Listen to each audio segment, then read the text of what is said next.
cylinders washed overboard from French freighter, Tuamotu Archipelago.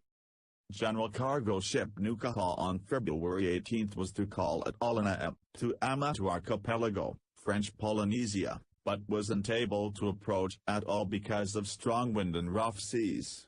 She had to sail to Atoll Makemo, to shelter from storm raging into Tuamotu Archipelago waters.